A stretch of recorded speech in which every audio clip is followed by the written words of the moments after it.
Well, hello, TikTokers. I'm going to do something I've never done across 5 decades. At this election, I'm going to go down to my local polling booth and I'm going to spoil my vote.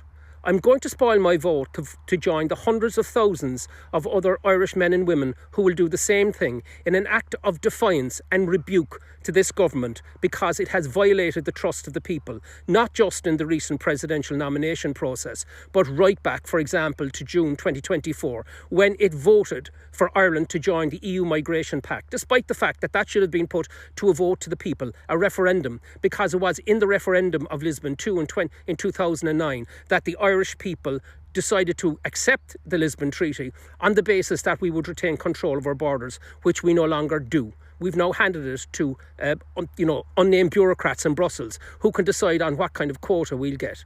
We have been lied to consistently by this government.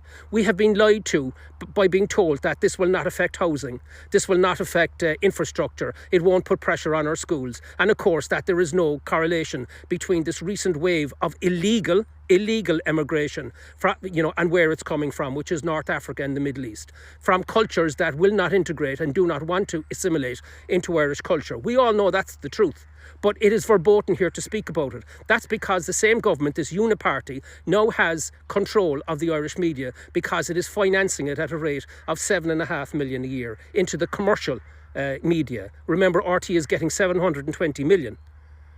I mean, it's time to wake up. We need to look across the table, from one another at our kitchen tables and talk about this, because this simply cannot continue.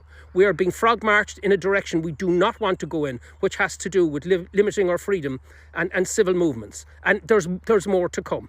There's a pipeline of legislation, and that's what this presidential election was all about, the interference with it. This government does not want to have somebody in the Áras who's independent and who's going to question the pipeline of horrendous legislation coming through, including tightening up on the state taking control of private property. And we also have in the pipeline other aspects of legislation which is going to try and back up these digital ID cards which we see coming into Britain. I interviewed Ben Habib about that last week on Counterpoint, and also a whole range of other matters coming in to support central bank digital currency. This is where we're going, and these neo-totalitarians that are running the top end of the Irish government are driving us there at a rate of knots, and that is now accelerating across the world. When President Trump went into the United Nations recently, he tore it apart on the grounds of two things. He said that climate change is a hoax and basically pulled the United States of America, the biggest economy in the world, out of it. And he also said that the UN itself was sponsoring the flooding of illegal immigration across borders, the southern border in the United States, until he closed it. And he said that Europe was destroying itself from the same forces. This is what we're faced with. And it's time we woke up and send a message through to the government. I believe our first opportunity to do so will be to spoil the vote in the presidential election and say we've had enough of this. We've had enough. And by the way, we will be joining many other peoples throughout Europe saying the same thing.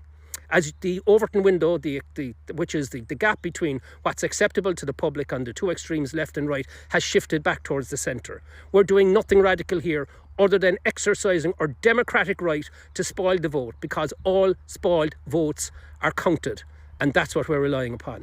So that's why you see me joining many others in the Spoil the Vote campaign, and I hope you too will see that this is the right thing to do if you believe in Irish democracy, because what we're witnessing at the moment is not democratic.